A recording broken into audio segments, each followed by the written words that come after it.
I've shown you this before. It's Erik Borg. He is a Norwegian. And Norway if you think of Norway, Denmark and Sweden, they was once a political union. They separated amicably. It's not difficult to do. Can unincorporated treaty obligations be part of English law? He is an expert in English law. He is currently a law lecturer at Bristol University and Oxford University. He supports our arguments. Now, we're lining up all these people and using them in the cases. So this is about a treaty obligation, and what they're saying is unincorporated. The Torture Act, or the Criminal Justice Act 1988, Section 134, is incorporated. It comes from UNCAT, United Nations Convention Against Torture, and it has been incorporated using the Criminal Justice Act 134. What is out of step with international common law at the highest level is the veto that's been put in at 135. I know they're struggling because it looks like they are acquiescing to torture. The judiciary's got to stand there and go, well, hang on a minute, I never even knew this existed. Who put this in place? Why is it in place? You either incorporate it or don't. You've incorporated it in one way and then you've took it again in the other. That's not the way the law works. There needs to be certainty, and the certainty of that is to void paragraph 135, which is this veto. So all I'm doing is showing you this. Now, the next bit I want to show you is Oliver Cromwell. There is a period of our history that we wasn't even allowed to talk about. In the history books, they call it, there's a special name, an integer or whatever they want to call it. So what I'm going to do is take you back down to this particular section, which is here. Now, this is Oliver Cromwell. So technically you could say it was John Lambert that created this. They've tried to erase this from legal history. I don't know if you know, they're now allowing it to be brought in more. This is section 38, and it says that all laws, statutes and ordinances and clauses in any law, statute or ordinance to the contrary of aforesaid liberty shall be esteemed null and void. So what we're actually saying is we was better off as the English, because it mentions English law, the English history, everything about the English. It actually says in this document that all of those laws and their ancient rights, customs and liberties are yours, the people. And anything under section 38 that contradicts them liberties and freedoms is null and void. What this says is, quite simply, we were better off under a republic than we was a monarchy. And the current system has morphed into the Star Chamber, particularly Cromwell and the English Bill of Rights and the Glorious Revolution. The reason why we went into a civil war was because of the Star Chamber.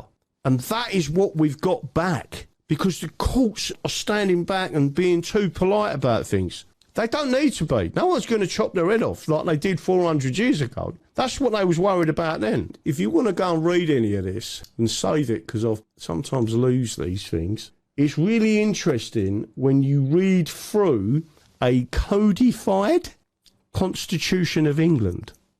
So when they say we haven't got a written constitution, we had one, and we had one as a republic. But what we don't want are the Marxists who are trying at the moment to put a British constitution in place. That's exactly what happened with the Maastricht Treaty. And they've never given England a referendum. We need to be the ones pushing forward with that. What they're playing at, I don't know, with Nigel Farage. And again, I'm not a great lover of Nigel Farage. You should all know that. But again, the UK Constitutional Law Association has said this some time ago in 2021, is Dicey Dicey? And I take it it's fairly obvious what he means by that. He said these things. People don't realise that Dicey himself changed his mind. They never tell you that bit. It's a bit like when they read out a section of the Quran and say, if you kill one person, you kill the whole of humanity. And then the next paragraph of the same verse says, wherever you find them, hack them at their necks, etc. But it is the latter verse that abrogates the first verse. That's the way Islam operates. We've got a situation where Dicey changed his mind. And again, in this case, there is a particular element of this, and I've brought it up on this show a number of times, but I'm going to bring it up again.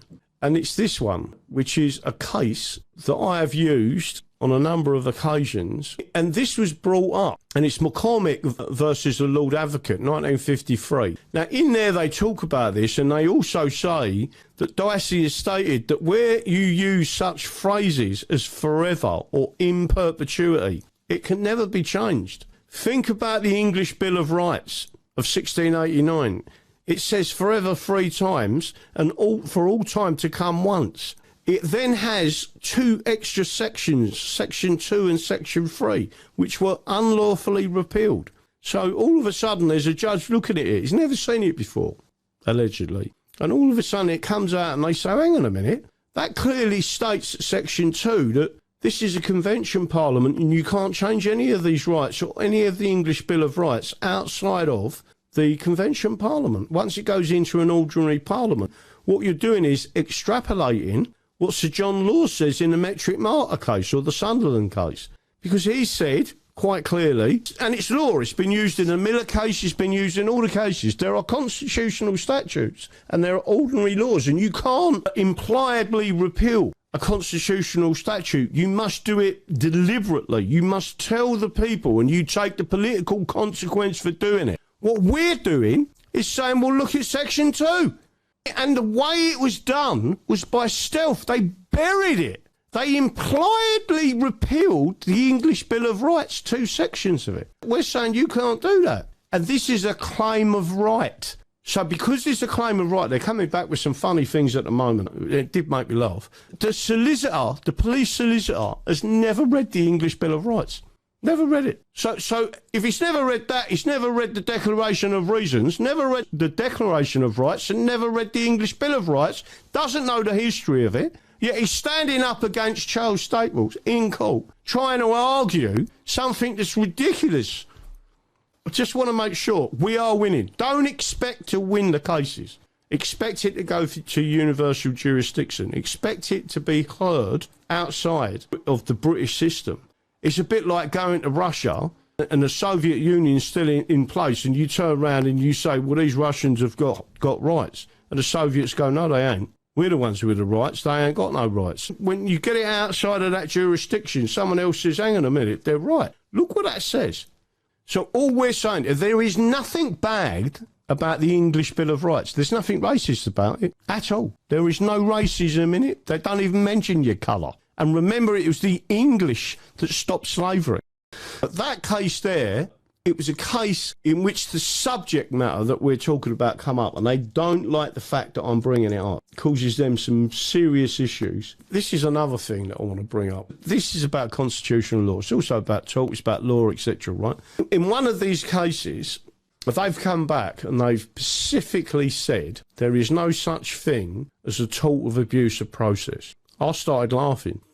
These are senior barristers that are being paid by your tax money to come out with this bullshit. So just to let you know, wrongfully entering a judgment gives rise to a cause of action for defendant, the tort of abuse of process. In Total Extraction Limited, District Judge Granville found that the claimant had wrongfully entered a judgment admission liable in damages to defendant that had suffered losses as a result.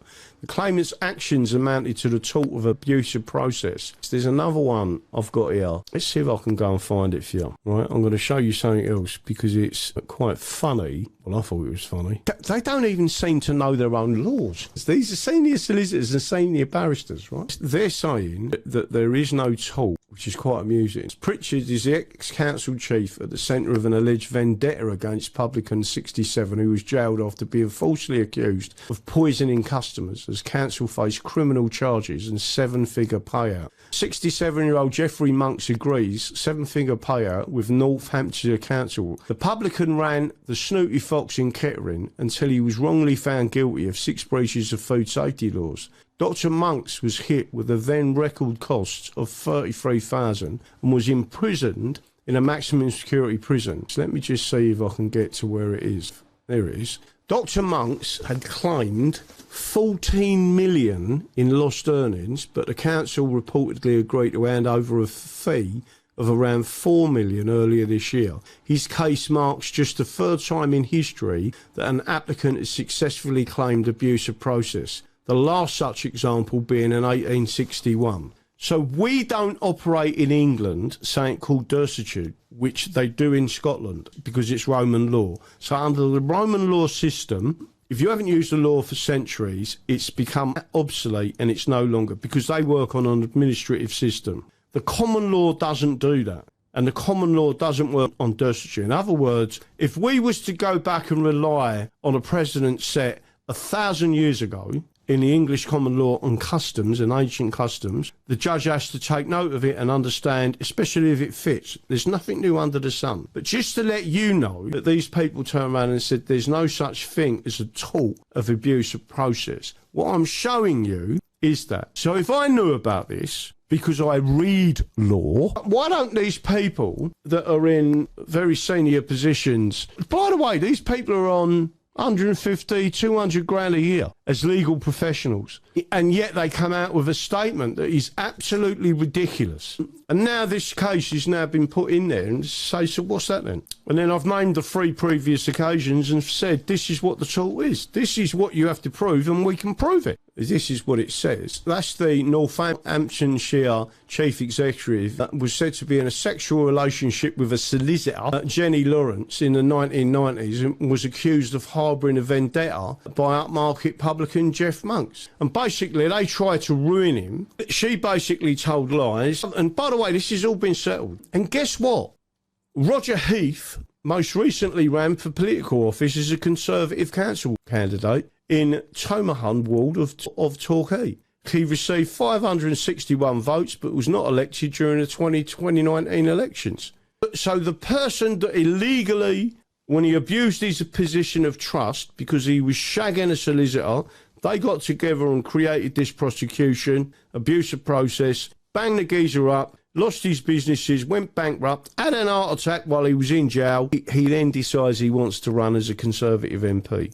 Tell me the logic of any of this. Why is it that these people in the Conservative Party think that that is a good candidate? Do you think he believes in the rule of law? And who are the people now paying out the 4 million, who have paid out the 4 million? The people of Northamptonshire, because of his crookedness, comes out of their tax money. Unless, of course, which, just to make sure you're aware, we're lining it up that it is the Police Federation insurers that are paying out for torture cases. Because if they want to protect torturers, the insurance companies should be paying for it. If you ever want to see a group of people cancelled quicker than you can say, oh my God, that's exactly what's going to happen. The insurance companies are then going to be associated with torture, and they're going to go, hang on a minute, we are excluding torture cases from your insurance cover. Now, all of a sudden, then police officers are being made personally responsible, as well as the chief of police, the commissioner. Why is the commissioner involved? Because it's him who's training them. It's him who's made all these statements that I've got a load of criminals here and I can't get rid of them. Well, there you go. Now we're going to give you the opportunity to get rid of them. It's called the Criminal Justice Act 134, torture. There it is. 23 people, working class white people, well actually 19 were white, 2 were black, 1 was Asian, 1 was mixed race. 19 working class people last year, 23 in total, were killed at the hands of the police last year. Nothing done. There's a case of a 10-year-old kid, and they've turned around and said the police officer did nothing wrong, where he tasered a 10-year-old little girl. The police employment panel have said he did nothing wrong. Just think about that. That cannot be right in anyone's mind. Right? Let me just say to everyone listening to this, as a father, and I'm talking to a 10-year-old child, and they're holding a pair of garden shears, I can tell you now, just with my voice, without touching that kid, they would put them shears down. Even if the kid didn't know me, I'll guarantee I can disarm a 10-year-old child without using a taser. Do the people of America understand that British police are tasering 10-year-old children? 10-year-old little girls. And they're seeking to justify it. That they have got authority to do it. Oh, no, you haven't. I'm not left. I'm not right. I'm a constitutionalist. I believe in England. I believe in my country. I believe in taking my country back from globalists. And so do you. And you are the people that are pushing this out there. The more you send this information out there, the more people will understand what's going on. So, people, we are definitely winning. without any doubts whatsoever. I'm seeing some of the panic coming from these court cases. It's all good law. None of it is bullshit. It's none of this free man of the land or I'm a living person or anything like that. It's using all of the laws, the statute law, international law, common law, and even professors that are agreeing with our points. We're bringing in, I showed it to you last week, MPs agreeing with our points. Clooney Foundation agreeing with our points. Use your enemy's resources against them. Because I was sent this today. Let's see if I can bring it up on your screen. Just have a quick look at this and what it says. France rejects European Court of Human Rights and starts deportations. They're going to start pushing them across the channel as well. And you are going to see Scotland having a deal with Turkey. It's already in motion. And a big ship bringing them. It won't be just dinghies. Government lawyers working on the emergency legislation are also refusing to approve the most hardline version that would opt out of the European Convention of Human Rights. The Times has been told, again, the Times socialist, they are said to be very, very reluctant because it would breach civil service code, which dictates that officials must not back an approach that does not comply with international law. Well, if that is the case, there should be no arguments. Section 135 of the Criminal Justice Act, which is the veto on torture, should be made void. Am I right or am I wrong? So we're going to be using this against them.